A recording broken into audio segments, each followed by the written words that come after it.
गुस्सा करता है। हालांकि क्लेयर को भी ये बात नहीं पता थी। अब गुस्से में आर्थर घर छोड़कर जाने की तैयारी करने लगता है और क्लेयर उसके पास आके ये बोलती है कि उसने उसे पहले क्यों नहीं बताया और वो बच्चे की प्लानिंग में लगी थी, जॉब छोड़ चुकी थी, कम से कम वो कुछ तो कर ही लेती। जिस पर वो कहता है कि उसने घर बनवाने में सारे पैसे लगा दिए और उसने अपने बैंक वाला लोन भी उसमें लगा दिया था, लेकिन आखिरी 2 सालों से वो सेल ही नहीं कर पाया, इसलिए वो कर्जे में डूब चुका है और वो बहुत ही ज्यादा परेशान है। क्लेयर उसे बोलती है कि उसे डैड से बात करनी चाहिए थी, जिस पर वो कहता है कि उसके डैड प्रेयर में ही लगे रहते हैं और जब उसकी मदर आखिरी टाइम में थी तो उन्होंने प्रेयर ही करी थी और उससे भी करवाई थी, लेकिन देखो क्या हुआ, उसकी मदर को उसने खो दिया और वो उन्हें अभी हर्ट नहीं करना चाहता बल्कि सब कुछ ठीक करना चाहता था, जिसके साथ ही वो रोने लगता है और क्लेयर उसे संभालती है। अब रात को सोल अकेले ही बॉडी रूम में बैठा था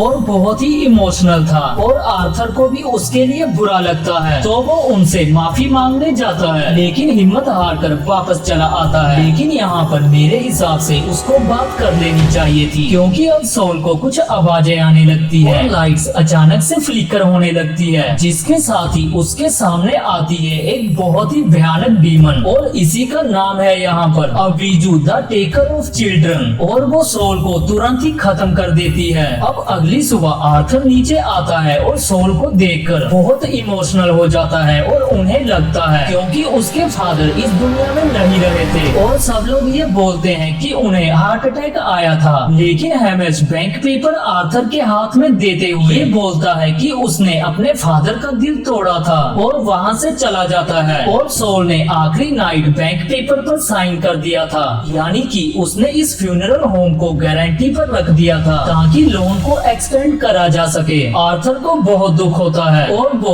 अब सबको वहाँ से भेजकर अकेले ही अपने फादर की बॉडी को प्रिपेयर करता है और अगले सीन में फ्यूनरल मीटिंग के लिए लोग घर पर आए हुए थे और हेमिस उस पर गुस्सा था, जो कि अपनी नाराजगी जाहिर करके हमेशा के लिए काम छोड़कर वहाँ से चला जाता है। आर्थर को कुछ अच्छा महसूस नहीं हो रहा था और वो उस रूम में आकर रोने लगता है, लेकिन तभी डोर और मिरर के पीछे से कुछ आवाजें आने लगती है, जिनसे वो परेशान हो जाता है और बाहर जाने लगता है, लेकिन तभी कोई फोर्स उसको एक ट्रांस जैसी स्टेट में कैद करके उसको वहीं पर खड़ा कर देती है। इधर नीचे क्लेयर अकेले सभी गेस्ट का ख्याल रख रही थी और अब उसको कवर्ड मिरर के क्लॉथ के नीचे से किसी के पैर दिखाई देते हैं और कोई शैडो दिखाई देती है, तो वो मिरर अनकवर करके उसको चेक करती है तो वहाँ पर कोई नहीं था, लेकिन तभी रियल टाइम में वहाँ के लोग फ्रीज हो जाते हैं और अब सहरा का जो घोस्ट होता है वो उसके पास आकर उसको हॉन्ट करता है और हेल्प मी बोलकर वहाँ से चला जाता है, जिससे कि वो बहुत डर जाती है और अपने रूम में चली जाती है, जहाँ पर बेसुध हालत में आर्थर खड़ा हुआ था और वो उसको होश में लाती है, चीजें समझाने की कोशिश करती है, पर वो जाकर सो जाता है। अब रात को वो दोनों ही सो रहे थे और बेहोशी की हालत में आर्थर हॉल में आता है और वुडन फ्लोर पर कुछ सिंबॉलिक सर्कल या रिचुअलिस्टिक प्लेस बनाता है, लेकिन जब वो होश में आता है तो उसे वहाँ पर बस सिर्फ एक कारपेट नजर आता है। अब वो क्लेयर के पास जाता है और बहुत परेशान होकर ये बोलता है कि वो पागल होने लगा है, जिसको वो संभालती है और ये कहती है कि वो लोग वापस उनके घर चले जाएंगे और सब कुछ ठीक हो जाएगा।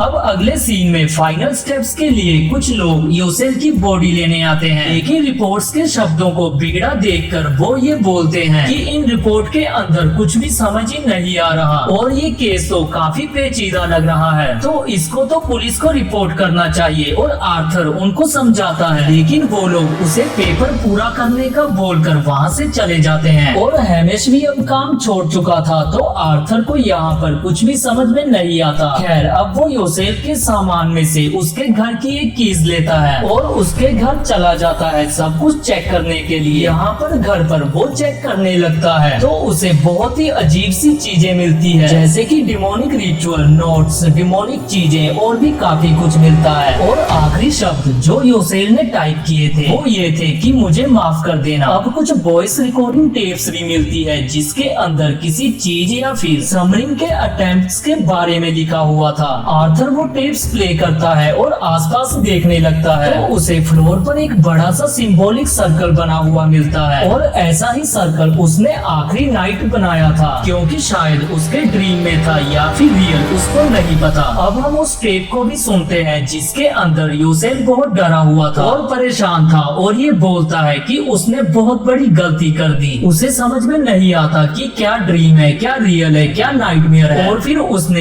एक एंशिएंट प्रेडिटर को बुला लिया है जो एक बहुत बड़ी ट्रिकस्टर है, जिसने उससे झूठा वादा किया। और अब वो टेप खराब हो जाती है। अब फ्लोरबोर्ड के नीचे से आर्थर को एक वीडियो टेप भी मिलती है और वो उसको देखता है जिसके अंदर यूसेफ सहरा के साथ था और बोलता है कि उसने अपनी वाइफ को हेवन से वापस लाने के लिए बहुत कोशिश करी, बहुत रास्ते ढूंढे और अब वो रास्ता उसे फाइनली मिल चुका है। और उसका एक एंजल से कांटेक्ट हुआ है जो हेवन से सहरा को वापस ला सकती है। और अब वो सहरा को सर्कल में खड़ा कर देता है और चैटिंग करता है, जिसके साथ ही वो हवा में फ्लोट करने लगती है। और अब वो सडनली नीचे गिरती है और मर जाती है। और उसके पास आती है डीमन अबीजू और उसने शुरू से ही यूसेफ को फंसाकर ट्रिक कर लिया था, यानी कि सहरा कोई और नहीं बल्कि यूसेफ की ही बेटी थी। और जैसा कि हम जानते हैं कि अबीजू टेकर ऑफ चिल्ड्रन है, तो उसने उसकी बेटी को क्लेम कर लिया था, उसको फंसाया था। और ये जो ईवल होते हैं या फिर डेविल होते हैं वो यही करते हैं, वो आपको ट्रिक करते हैं और आपकी वीकनेस का फायदा उठाते हैं। और सेम चीज यहाँ पर अबीजू डीमन ने करी। अब आर्थर बहुत परेशान हो जाता है और वो टेप्स को ले लेता है। अब घर पर हम क्लेयर को देखते हैं जिसे कुछ हलचल महसूस होती है और अब डोर अचानक से ही बहुत तेज आवाज करने लगता है, जिसको जब वो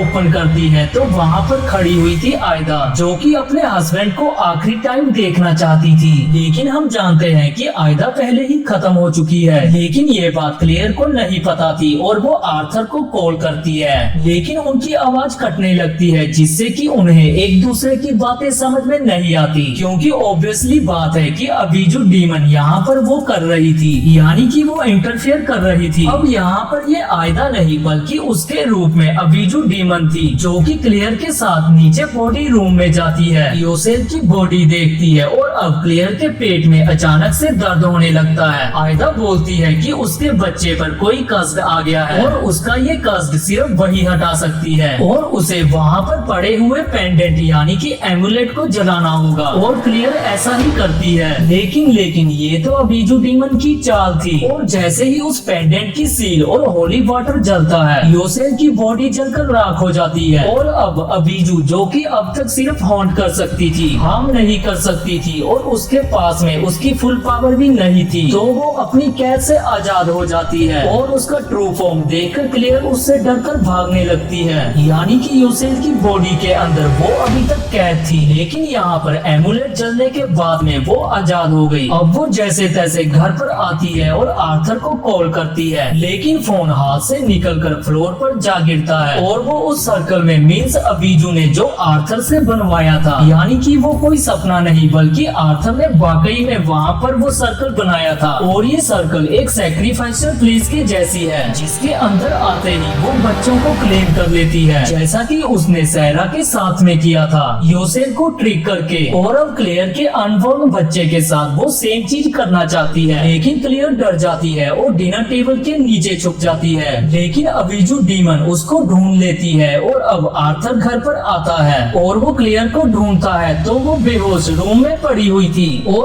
उसके पास सहरा के रूप में अबीजू खड़ी हुई थी, जो कि उससे एक डील करने का बोलती है कि वो कोई और बच्चा लाकर उसे दे दे और अपनी वाइफ और अपने बच्चे को बचा ले। लेकिन वो ऐसा करने से मना कर देता है और क्लियर को उठाकर वहाँ से भागता है। लेकिन जैसे ही डोर के बाहर वो आता है, क्लियर उसके हाथों से गायब हो जाती है और वापस से उसी जगह पर बेहोश दिखाई देती है। वो 2-3 बार कोशिश करता है, लेकिन हर बार वही सब कुछ हो रहा था, यानी कि ये सारी चीजें लूप में हो रही थी। और अब सहरा और क्लियर दोनों ही गायब हो जाते हैं, यानी कि अबीजू डीमन और क्लियर दोनों ही। और हम जानते हैं कि अबीजू यहाँ पर टेकर ऑफ चिल्ड्रन के साथ साथ एक बहुत बड़ी ट्रिकस्टर है, तो वो उसके साथ में यही कर रही थी। खैर, अब वो एमएस को कॉल करता है और वो आकर वो टेप देखता है और रेप्साइन को भी कॉल करके बुलाया जाता है। रेप्स वो सर्कल देखता है और बताता है कि ये एक सीजन है, फ्लीडिंग प्लेस। और अब वो लोग यूसेफ की बॉडी के पास में जाते हैं, जो कि जलकर राख हो गई थी। और वो एमुलेट को भी देखता है। अब वो उस एमुलेट का बाकी हिस्सा ढूंढकर उसको पूरा करता है और फिर से एक सील बना देता है और फिर अबीजू डीमन के बारे में बताने लगता है। वो बताता है कि एंशिएंट टाइम्स में अबीजू टेकर ऑफ चिल्ड्रन थी, जो कि मिस कैरेज और बच्चों की मोर्टेलिटी के लिए जानी जाती है। और जब गॉड से उसका सामना हुआ तो उन्होंने अब्राहम को बुलाया, जिसने अपने बच्चे का सैक्रिफाइस दिया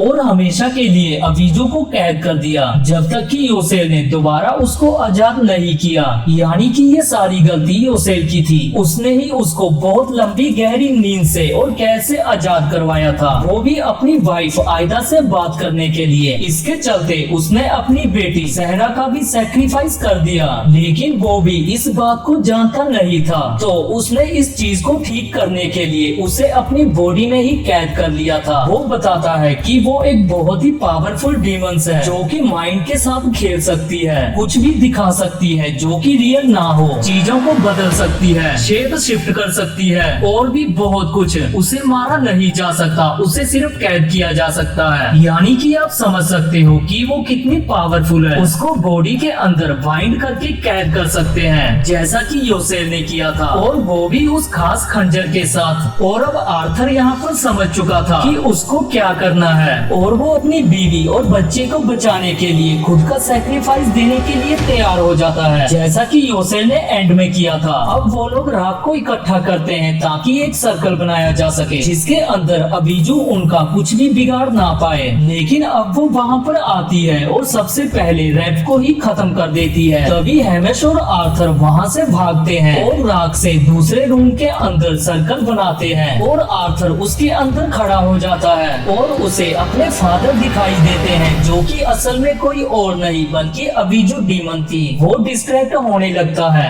लेकिन तभी हैमिश उसको होश में लेकर आता है और जियोस प्रेयर बुक देते हुए ये बोलता है कि ये उसके फादर नहीं है बल्कि कोई डेल्यूशन है। और तभी अबीजू हैमिश पर अटैक करके उसे वहाँ से दूर खींच कर ले जाती है, क्योंकि यहाँ पर वो आर्थर की हेल्प कर रहा था उसको हराने में। अब आर्थर प्रेयर शुरू करता है, लेकिन तभी वो क्लियर को देखता है, जो कि हवा में झूल रही थी, और फिर वो सर्कल से बाहर आ जाता है उसके पास। वो बाहर तो आ गया था, लेकिन अपनी प्रेयर को वो जारी रखता है, और फाइनली उसके अंदर अबीजू डीमन आ जाती है, और वो उसको बाइंड करने के लिए खुद को स्टेप करने ही वाला होता है, लेकिन उसका जो खंजर होता है वो उससे दूर चला जाता है, और अब उसकी बॉडी भी अकड़ने लगती है, और वो जैसे तैसे करके खंजर की ओर बढ़ने लगता है। और तभी हम हैमिश को देखते हैं, जो कि अभी भी जिंदा था, और हैमिश वहाँ पर आकर उसकी मदद करता है और उसको खंजर दे देता है, जिसको वो स्टेप कर लेता है। और अब अबीजू को आर्थर की मौत के साथ कैद हो जाना चाहिए था, लेकिन ऐसा नहीं होता, क्योंकि पेंडेंट उससे उतरकर पहले ही गिर चुका था। जी हाँ, यहाँ पर इस राख के सर्कल के साथ साथ प्रेयर चाहिए होती है, वो एमुलेट चाहिए होता है, और साथ ही साथ वो सील यानी कि बाइंडिंग करने के लिए खंजर। लेकिन यहाँ पर वो एमुलेट उसके पास में नहीं था। तो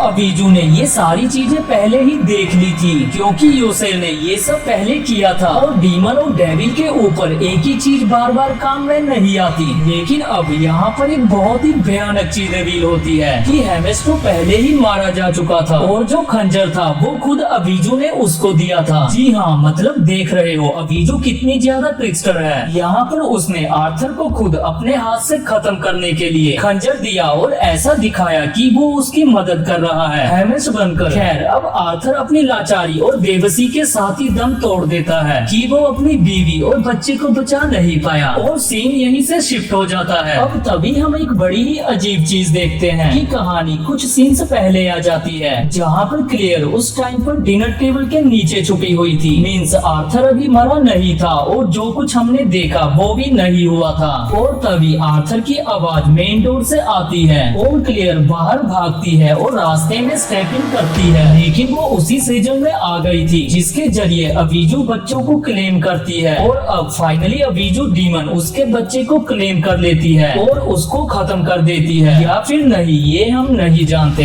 यानी कि वो बच्चे को तो क्लेम करके ले गई, लेकिन क्लियर का क्या हुआ ये हम नहीं जानते। वो जिंदा है या फिर नहीं हमको नहीं पता। और दोस्तों, यहाँ पर एक और बड़ा ट्विस्ट रिवील होता है कि अबीजू ने यहाँ पर क्लियर के दिमाग के साथ में खेला था ताकि वो सेजल में आ जाए। यानी कि आर्थर और बाकी लोग पहले ही मर गए थे, लेकिन अबीजू डीमन ने क्लियर को ऐसा दिखाया कि ये सब होने वाला था, जबकि ये सब रियल में हुआ था। और अबीजू डीमन ने ने उसको ऐसा दर्शाया कि अगर वो उसकी बात नहीं मानेगी तो उसके साथ में ऐसा हो सकता है, यानी कि उसके पति के साथ में और बाकी सबके साथ में, जबकि ये सब पहले ही हो चुका था। यानी कि अभी जो डीमन की ये एक और शक्ति है मैनिपुलेशन करने की। ऐसा करके वो उसको सर्कल तक लेकर आई और उसके अनबॉर्न चाइल्ड को उसने क्लेम कर लिया और इसी के साथ में ये मूवी यहीं पर खत्म हो जाती है।